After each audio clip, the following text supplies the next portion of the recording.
Chapter 21. The Island of Tiboulen. Dante, although stunned and almost suffocated, had sufficient presence of mind to hold his breath, and as his right hand, prepared as he was for every chance, held his knife open, he rapidly ripped up the sack, extricated his arm and then his body, but in spite of all his efforts to free himself from the shot, he felt it dragging him down still lower.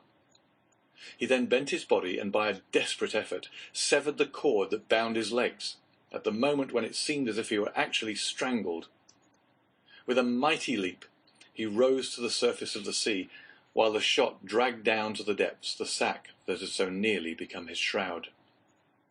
Dante waited only to get breath and then dived in order to avoid being seen. When he arose a second time, he was 50 paces from where he had first sunk. He saw overhead a black and tempestuous sky, across which the wind was driving clouds that occasionally suffered a twinkling star to appear. Before him was the vast expanse of waters, sombre and terrible, whose waves foamed and roared as if before the approach of a storm. Behind him, blacker than the sea, blacker than the sky, rose phantom-like the vast stone structure, whose projecting crags seemed like arms extended to seize their prey, and on the highest rock was a torch lighting 2 figures. He fancied that these 2 forms were looking at the sea. Doubtless these strange grave-diggers had heard his cry. Dante dived again, and remained a long time beneath the water. This was an easy feat to him, for he usually attracted a crowd of spectators in the bay before the lighthouse at Marseille when he swam there, and was unanimously declared to be the best swimmer in the port. When he came up again, the light had disappeared. He must now get his bearings. Ratonneau and Pomègue are the nearest islands of all those that surround Château d'If, but Ratonneau and Pomègue are inhabited, as is also the islet of Dôme. Tiboulen and Le Maire were therefore the safest for Dante's venture. The islands of Tiboulen and Le Maire are a league from the Château d'If. Dante nevertheless determined to make for them. But how could he find his way in the darkness of the night? At this moment he saw the light of Planier gleaming in front of him like a star. By leaving this light on the right, he kept the island of Tiboulen a little on the left. By turning to the left, therefore, he would find it. But as we have said, it was at least a league from the Château d'If to this island. Often in prison, Faria had said to him, when he saw him idle and inactive, "Dante, you must never give way to this listlessness. You will be drowned if you seek to escape, and your strength has not been properly exercised and prepared for exertion." These words rang in Dante's ears. Even beneath the waves, he hastened to cleave his way through them to see if he had not lost his strength. He found with pleasure that his captivity had taken away nothing of his power, and that he was still master of that element on whose bosom he had so often sported as a boy. Fear, that relentless pursuer, clogged Dante's efforts. He listened for any sound that might be audible, and every time that he rose to the top of a wave he scanned the horizon and strove to penetrate the darkness. He fancied that every wave behind him was a pursuing boat, and he redoubled his exertions, increasing rapidly his distance from the chateau, but exhausting his strength. He swam on still, and already the terrible chateau had disappeared in the darkness. He could not see it, but he felt its presence. An hour passed, during which Dante, excited by the feeling of freedom, continued to cleave the waves. "Let us see," said he. "I have swum above an hour, but as the wind is against me, that has retarded my speed. However, if I am not mistaken, I must be close to Tiboulen. But what if I were mistaken?" A shudder passed over him. He sought to tread water in order to rest himself, but the sea was too violent, and he felt that he could not make use of this means of recuperation. "Well," said he, "I will swim on until I am worn out, or the cramp seizes me, and then I shall sink." And he struck out with the energy of despair. Suddenly the sky seemed to him to become still darker and more dense, and heavy clouds seemed to sweep down towards him. At the same time, he felt a sharp pain in his knee. He fancied for a moment that he had been shot, and listened for the report, but he heard nothing. Then he put out his hand and encountered an obstacle, and with another stroke knew that he had gained the shore. Before him rose a grotesque mass of rocks that resembled nothing so much as a vast fire petrified at the moment of its most fervent combustion. It was the island of Tiboulen. Dante rose, advanced a few steps, and, with a fervent prayer of gratitude, stretched himself on the granite, which seemed to him softer than down. Then, in spite of the wind and rain, he fell into the deep, sweet sleep of utter exhaustion. At the expiration of an hour, Edmond was awakened by the roar of thunder. The tempest was let loose and beating the atmosphere with its mighty wings. From time to time a flash of lightning stretched across the heavens like a fiery serpent, lighting up the clouds that rolled on its vast, chaotic waves. Dante had not been deceived. He had reached the first of the two islands, which was in fact Tiboulen.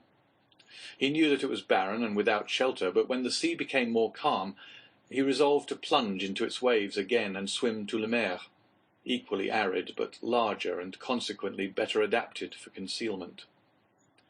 An overhanging rock offered him a temporary shelter, and scarcely had he availed himself of it when the tempest burst forth in all its fury. Edmond felt the trembling of the rock beneath which he lay.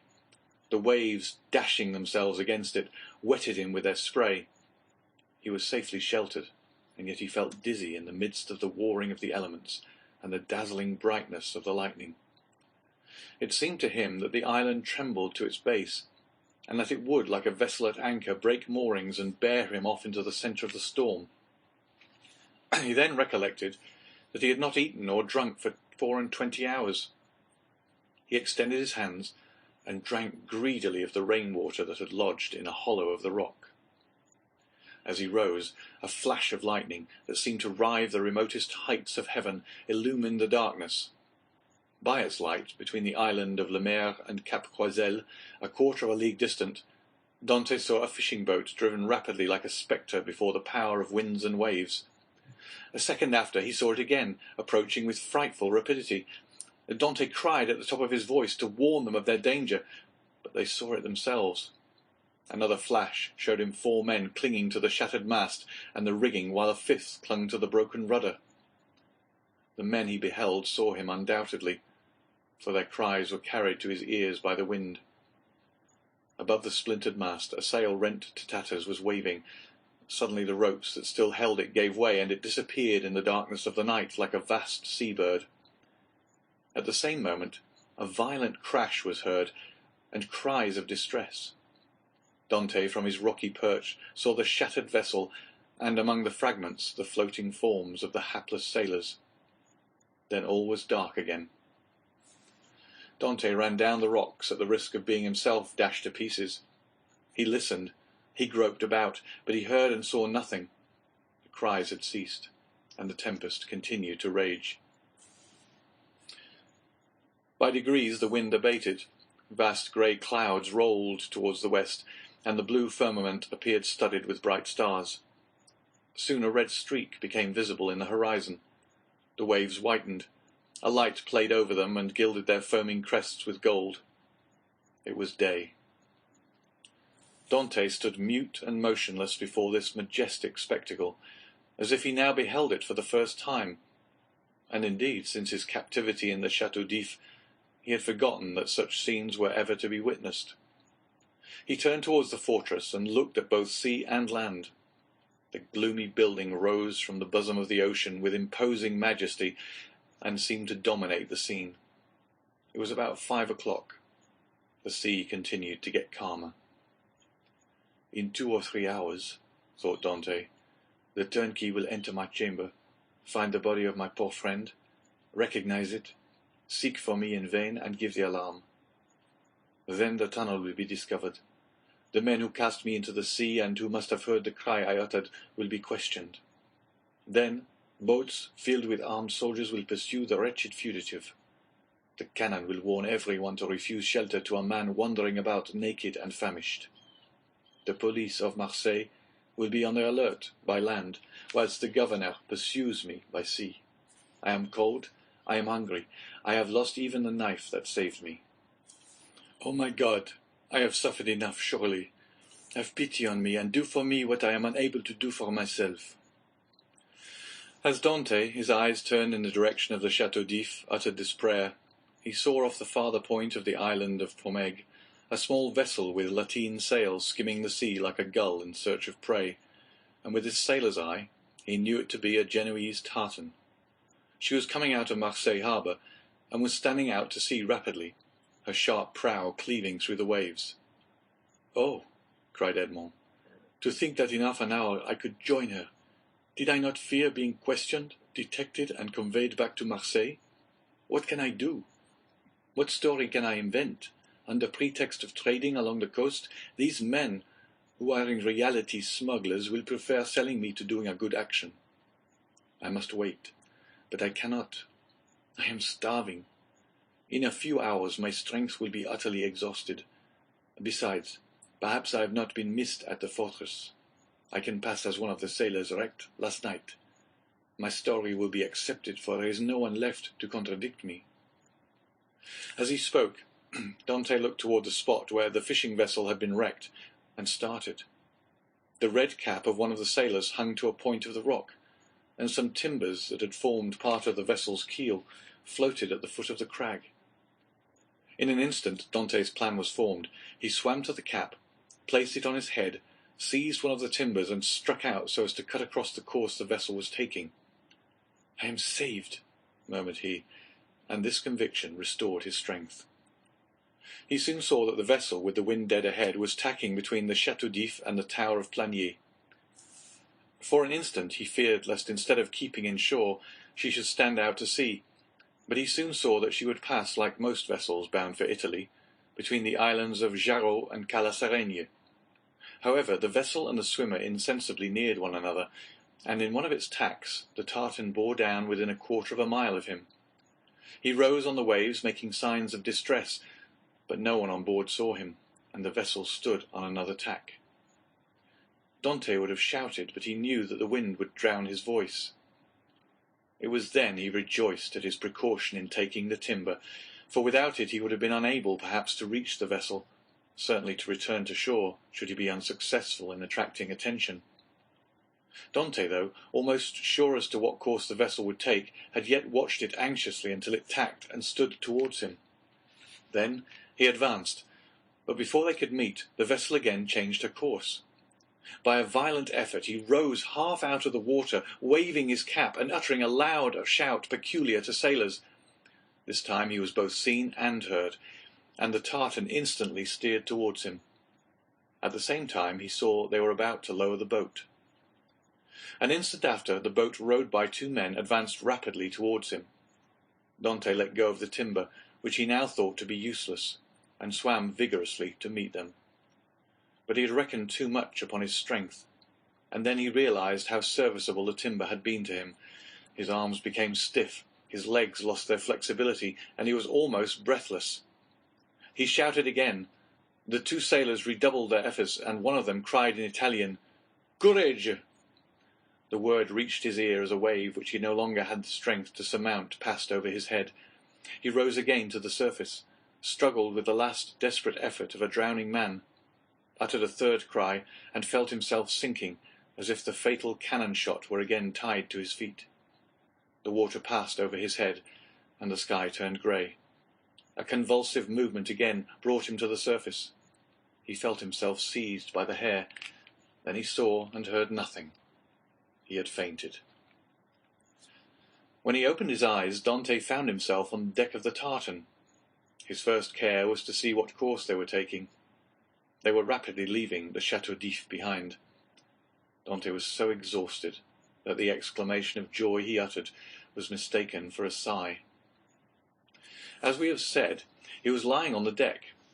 A sailor was rubbing his limbs with a woolen cloth. Another, whom he recognized as the one who had cried out "Courage," held a gourd full of rum to his mouth, while the third, an old sailor, at once the pilot and captain, looked on with that egotistical pity men feel for a misfortune that they have escaped yesterday, and which may overtake them tomorrow. A few drops of the rum restored suspended animation, while the friction of his limbs restored their elasticity. "Who are you?" said the pilot in bad French. "I am," replied Dante in bad Italian, "a Maltese sailor. We were coming from Syracuse, laden with grain. The storm of last night overtook us at the Cape Morgion, and we were wrecked on the rocks." "Where do you come from?" "From these rocks that I had the luck to cling to while our captain and the rest of the crew were all lost.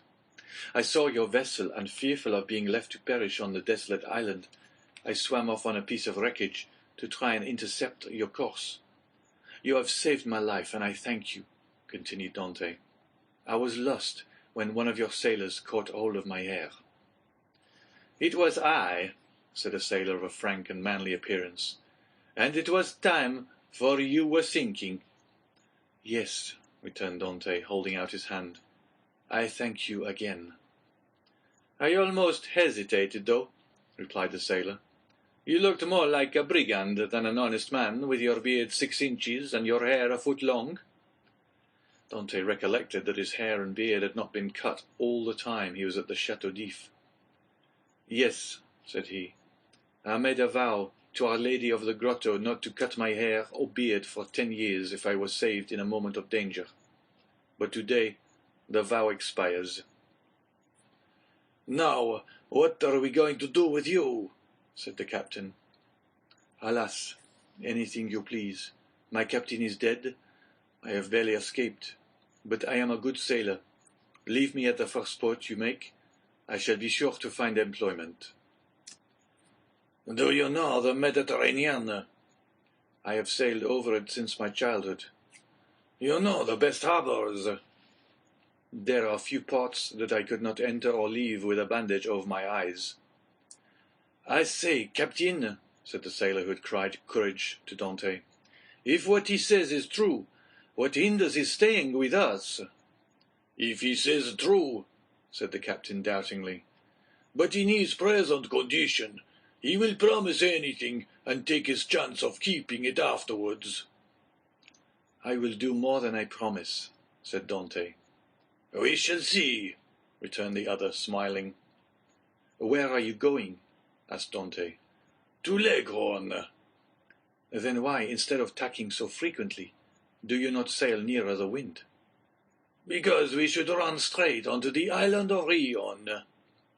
"You shall pass it by 20 fathoms." "Take the helm, and let us see what you know." The young man took the helm, felt to see if the vessel answered the rudder promptly, and seeing that without being a first-rate sailor she yet was tolerably obedient. "To the sheets," said he. The 4 seamen who composed the crew obeyed, while the pilot looked on. "Hold taut." They obeyed. "Belay." This order was also executed, and the vessel passed, as Dante had predicted, 20 fathoms to windward. "Bravo!" said the captain. "Bravo!" repeated the sailors, and they all looked with astonishment at this man whose eye now disclosed an intelligence, and his body a vigour they had not thought him capable of showing. "You see," said Dante, quitting the helm, "I shall be of some use to you, at least during the voyage. If you do not leave me at Leghorn, you can leave me there, and I will pay you out of the first wages I get for my food and the clothes you lend me." "Ah," said the captain, "we can agree very well, if you are reasonable." "Give me what you give the others, and it will be all right," returned Dante. "That's not fair," said the seaman who had saved Dante, "for you know more than we do." "What is that to you, Jacopo?" returned the captain. "Every one is free to ask what he pleases."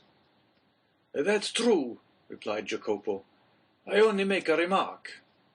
"Well, you would do much better to find him a jacket and a pair of trousers if you have them." "No," said Jacopo, "but I have a shirt and a pair of trousers." "This is all I want," interrupted Dante. Jacopo dived into the hold and soon returned with what Edmond wanted. "Now then, do you wish for anything else?" said the patron. "A piece of bread and another glass of the capital rum I tasted, for I have not eaten or drunk for a long time." He had not tasted food for 40 hours. A piece of bread was brought, and Jacopo offered him the gourd. Larboard your helm, cried the captain to the steersman. Dante glanced that way as he lifted the gourd to his mouth, then paused with hand in mid-air. "Hullo! What's the matter at Chateau d'If?" said the captain. A small white cloud which had attracted Dante's attention crowned the summit of the bastion of the Chateau d'If. At the same moment the faint report of a gun was heard. The sailors looked at one another.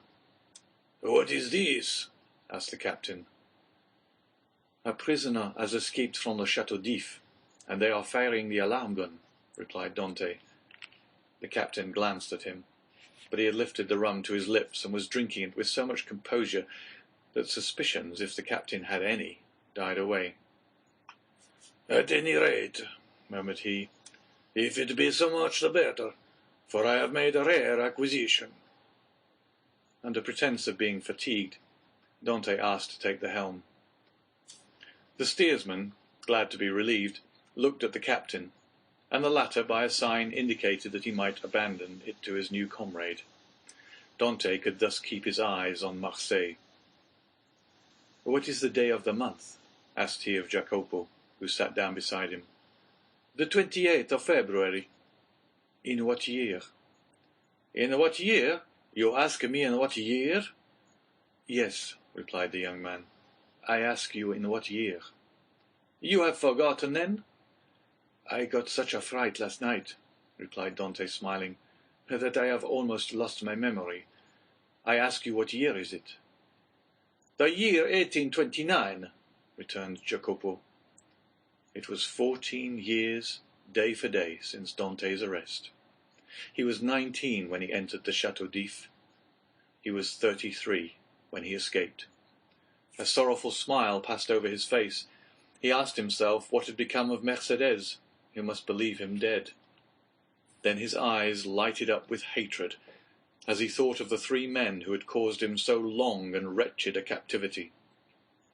He renewed against Danglars, Fernand, and Villefort the oath of implacable vengeance he had made in his dungeon. This oath was no longer a vain menace, for the fastest sailor in the Mediterranean would have been unable to overtake the little tartan, that with every stitch of canvas set was flying before the wind to Leghorn.